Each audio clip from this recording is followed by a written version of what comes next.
My mother said it so casually, like it was nothing. There's just no room for the kids this year, Evie. Her voice was soft, polite, like she wasn't cutting my children out of Thanksgiving again. I glanced at the photo she just posted. My sister Isabel's twins smiling by the lake house fireplace. Even their golden retriever had a monogrammed blanket. My kids, not even a mention. That was the moment something in me went still. I didn't argue. I didn't cry. I just nodded, hung up, and bought something they'd never expect, a penthouse in New York with more space than their excuses ever had. And when they heard about it, their tone changed fast. Evelyn, we're all coming to your place this year. Sure you are. Before I tell you how that conversation ended, hit like and drop a comment telling me where you're watching from because this time I finally made room for the truth. My name is Evelyn Davies. I'm 34, a mother of 2, and the middle child of a family that never quite noticed I existed. My sister Isabel was the golden one, 3 years older, born with that effortless shine that made teachers, neighbors, and especially our parents fall over themselves to praise her. My little brother, Marcus, was the baby, soft-spoken and easy to love. And me. I was the quiet space between them, the reliable one who didn't cause trouble, but never quite earned applause either. We grew up in a tidy Connecticut suburb where lawns were clipped and people waved just long enough to keep up appearances. My father worked as an accountant. My mother taught 3rd grade. They loved structure, predictability, and reputation. At family dinners, the conversation always circled around Isabel, her perfect grades, her debate trophies, her college plans. I learned early how to smile at the right time and pass the salt without being asked. When I left for college in Boston, no one really asked what I wanted to study. I picked finance because it was practical, solid. And somehow that practicality turned into passion. I built my career one long week at a time. Late nights, long flights, climbing the ladder until I became an investment director.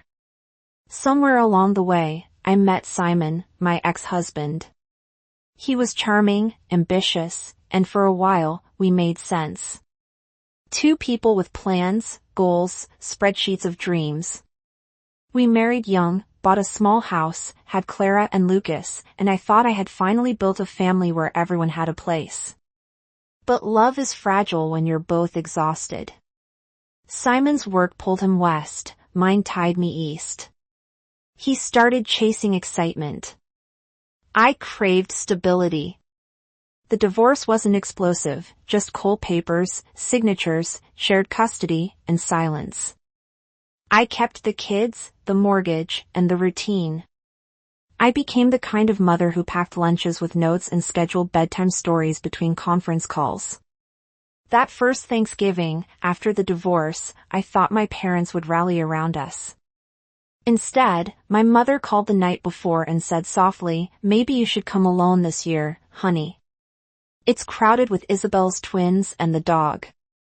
The word slid in quietly, but cut deep. I remember setting down the phone, looking at my children asleep on the couch, and realizing I'd inherited more than my parents' calm. I'd inherited their hierarchy. And I promised myself right then, the cycle ends with me. The next few holidays followed the same cruel rhythm. An invitation that wasn't really an invitation, followed by photos that said everything they wouldn't. By the 2nd year, I could predict the script before my mother even called. Her voice would tremble just enough to sound regretful. "Sweetheart, Isabel's bringing the twins again, and you know how your father gets when the house is full. Maybe next time." Next time never came. On social media, I'd scroll through pictures of their perfect gatherings. Isabel's children in matching pajamas. My parents beaming in front of a 12-foot Christmas tree. Even Bentley, their golden retriever, had his own stocking hanging above the fireplace. And every time my kids would ask the same innocent question, "Why doesn't Grandma want us there?" I never had a good answer. So, I'd bake cookies, put on a movie, and pretend the three of us were too busy being happy to care. But when Clara once whispered, "Do you think Grandma likes the dog more than us that night?" I cried in the shower so they wouldn't see. Still, I kept playing the role of the peacekeeper. I sent gifts, texted updates, even offered to host. Nothing changed. Then came the 4th of July call. "Evie, my mother began about the lake house weekend. We're running out of beds.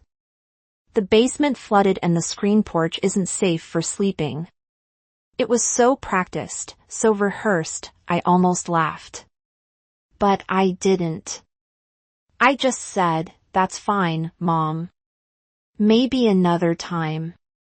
Later that evening, Marcus texted me. "You wouldn't believe it. They just redid the basement. New carpet, TV, and a game table for the twins. No sign of water damage." He sent a photo. Isabel's kids grinning in the room my mother had sworn was unusable. And in the background, a framed sign above the couch read, "Family makes this house a home." That picture burned in my chest. It wasn't about space. It never had been. It was about who they chose to make room for, and who they didn't. The next morning, Clara overheard a video call with her cousin Chloe. Chloe's voice carried that practiced smugness only a 10-year-old who'd learned it from her mother could manage. "Grandma says your apartment's too small for big dinners," she teased. "She likes coming here better." I froze in the hallway. Clara hung up quietly, then turned to me with those wide searching eyes. "Mom, is that true?" I knelt beside her. "No, baby. Our home is just right for us. Some people only see value in what looks big, but they forget what's real." That night, I couldn't sleep. I stared at the ceiling and realized something simple, but irreversible. I was done being grateful for scraps of affection. They'd made it clear my children didn't belong in their house. So, I decided I'd build one they'd never forget. When you've spent your whole life being the one who stays quiet, there's a strange calm that comes before you finally stop. That calm found me the night I opened my laptop and searched for New York penthouses for sale. I wasn't looking for luxury. I was looking for a reset. The next few weeks became a secret mission. Between school drop-offs and investor meetings, I toured apartments online with my financial advisor, Alara Vance. "You're in a strong position, Evie," she said, scrolling through listings. "You could buy something incredible." I did. A 4-bedroom penthouse on the Upper East Side, floor-to-ceiling windows, a rooftop terrace, a kitchen that gleamed like a promise. I pictured Clara's art supplies spread across the dining table, Lucas building Lego towers in the sunlight. Space, real space, not just square footage, but belonging. I didn't tell my family. I didn't tell anyone but Liam, my oldest friend. When I showed him the photos, he just whistled. "This isn't revenge," he said. "This is evolution." By fall, the kids and I were spending weekends in the city. We decorated slowly, plants, cozy rugs, rooms that felt alive. Clara painted a mural of Central Park across her bedroom wall. Lucas wanted constellations on his ceiling that glowed when the lights went out. One night standing on the rooftop with them, I looked over the skyline and thought, they'll never be able to say there isn't room again. And then the phone rang. My mother's number. "Evie, about Thanksgiving." She began, her tone overly sweet. "We're hosting again, but Isabel's bringing the twins and the dog, so it might be a little tight." "That's okay." I cut in, my voice steady. "I won't be coming this year. The kids and I are hosting Thanksgiving at our new place in New York." A pause. Then curiosity flickered through her politeness. "New place? Yes. A penthouse on the Upper East Side. There was a beat of silence long enough to hear her mind rearrange itself. Oh my goodness, Evie. That sounds spectacular. Perhaps we could all come there this year instead. You have the space now. There it was. The shift. Years of no room vanished the moment there was something they wanted. I smiled into the phone. Let me think about it. But in my heart, the decision was already made. They'd mistaken my silence for weakness. Now they were about to learn the difference. The next few days felt like déjà vu, only this time the tone of every text was different. Polite, eager, fake. First came Isabel. Mom says you bought a penthouse on the Upper East Side.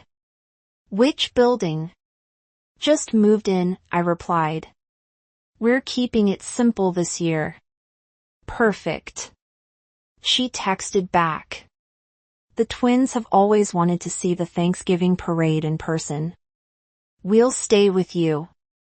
It'll be fun. Then came my father. Your mother and I think it would be wonderful for everyone to celebrate together at your new place. We can bring dessert. Even relatives I hadn't heard from in years started sending messages. We'd love to see your new home, Evie. The same people who couldn't make room for my children suddenly found all the space in the world for themselves. Liam shook his head when I told him. They're not coming because they love you, he said. They're coming because they love how it looks. He was right. When my father called again, his voice carried that old authority, the one that used to make me fold. Evie, it'll mean a lot to your mother if we could all come. Family is important, especially now that you've done so well for yourself. I let the silence stretch. You mean now that I finally have something you respect? Don't start that again, he said sharply. We love all our children equally. Equally, I repeated, tasting the word like something sour.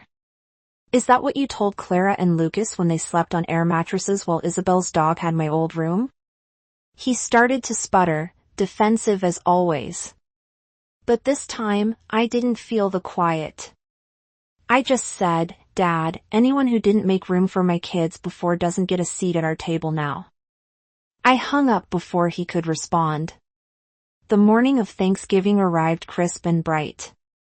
The terrace glowed under the November sun, set with candles and white linen. Liam and his wife were already there, carving turkey and laughing with the Johnsons, our neighbors from Boston who'd made the trip. Marcus showed up last, holding flowers and guilt in equal measure. I should have said something years ago, he said quietly. You shouldn't have had to go through that alone. Then don't let it happen again, I told him. By mid-afternoon, the place was alive with the kind of warmth I hadn't felt in years. Laughter, music, kids chasing each other through hallways too big for old pain. Clara moved confidently among the guests, proud of the place cards she'd made by hand. Lucas gave tours of his glow-in-the-dark ceiling like a proud realtor. At 4:30, the elevator chimed. My parents stepped out, holding a pie and a forced smile. Evie, my mother said, breathless. This is extraordinary. Thank you, I said evenly. Dinner's over, but you're just in time for dessert. They exchanged a glance, realizing this wasn't the triumphant arrival they'd imagined. When Clara and Lucas appeared in the doorway, everything went still. My father cleared his throat. Clara, Lucas, we wanted to say something. He knelt down, awkward and used to the position. We haven't been the grandparents you deserve. We made excuses instead of space, and that was wrong. My mother's eyes filled as she knelt beside him. Can you forgive us? We'd like to do better if you'll let us. The room held its breath. I didn't say a word. This moment wasn't mine to answer. Clara looked at me, then back at them. "Will you come to my art show next month?" she asked softly. "Of course," my father said quickly. Lucas crossed his arms. "And can we sleep at your house sometimes?" "Not on the floor." My mother nodded, tears slipping down her cheeks. "You'll have your own room, sweetheart." They hugged, small and careful, as if touching something fragile. Around us, everyone exhaled, the kind of collective release that only happens when a truth finally lands. But not everyone had learned. At that exact moment, Isabel's name flashed across my phone screen. "Evie, can't believe you didn't invite us. Mom said it's incredible up there." The twins were so excited. "Evie, Bentley's sad, too, lol." "Then you're being dramatic, Evie. It's Thanksgiving. Stop making everything about you." I typed slowly. "Actually, Isabel, for once, it's about my kids. And if you ever want to be part of their lives again, you can start by apologizing to them, not me." She didn't reply, but I saw her typing bubble blink, vanish, then return like someone choking on pride. When I looked up, Marcus had been watching me. "She'll never admit it, you know," he said. "I know," I replied. "But that's her burden, not mine." Outside, the city hummed beneath the fading light. From the terrace, we could see the edge of Central Park glowing gold. Clara leaned on the railing beside me. "Mom, it feels good here," she said. "It does," I agreed, because everyone here wants to be. My father joined us, quieter now, smaller somehow. "You've built something beautiful, Evie," he said. I nodded. "I built what I needed." He looked out over the skyline, eyes distant. "Your mother and I, we thought we were doing our best." "I know," I said softly. "But good intentions don't fill empty chairs." Behind us, laughter rose again. Real, unforced, echoing through the open doors. I took one last look at the table where my children's names were written in their own handwriting. Clara, Lucas, always room for us. And for the first time in years, that sentence felt true. Over the next few months, the air between us shifted in small but undeniable ways. My parents started calling more often, not to pry, but to ask about the kids. True to their word, they came to Clara's art show that December. My father stood in front of her watercolor of Central Park and said quietly, "She's got your eye for detail." It wasn't much, but it was the first honest compliment I'd heard from him in years. They began showing up for the little things, too, Lucas' school play, weekend lunches, even helping with science projects over video calls. It was awkward at first, like strangers learning a new language. But each time, the edges of old resentment softened just a bit. I didn't rush it. I let them earn their way back one consistent gesture at a time. Marcus became a steady presence, visiting the penthouse whenever he could. He'd bring groceries, play board games with the kids, and tell me stories about how Dad had started clearing out the old lake house. How he'd finally removed that framed "family makes this house a home" sign. He says it never sat right with him after what happened. And Marcus told me maybe guilt could be useful when it finally turned into reflection. Isabel stayed silent. There were no apologies, no olive branches, just distance.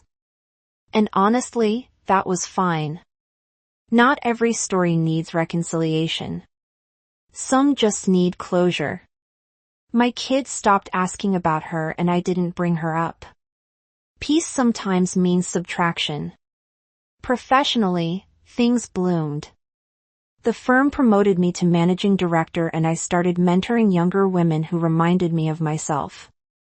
Ambitious, talented, trying too hard to fit into spaces that didn't deserve them. I told them what I'd finally learned. Never beg for a seat at someone else's table. Build your own and set the rules yourself. One Saturday in early spring, I woke to the smell of pancakes. Clara and Lucas had taken over the kitchen, flour on the counter, laughter spilling across the marble. When I asked what the occasion was, Clara grinned. "We're practicing for next Thanksgiving," she said. "We're hosting again, right?" I smiled. "Always." As we ate breakfast on the terrace, sunlight spilling through the city haze, I thought about how far we'd come, from sleeping on air mattresses to building something no one could take away.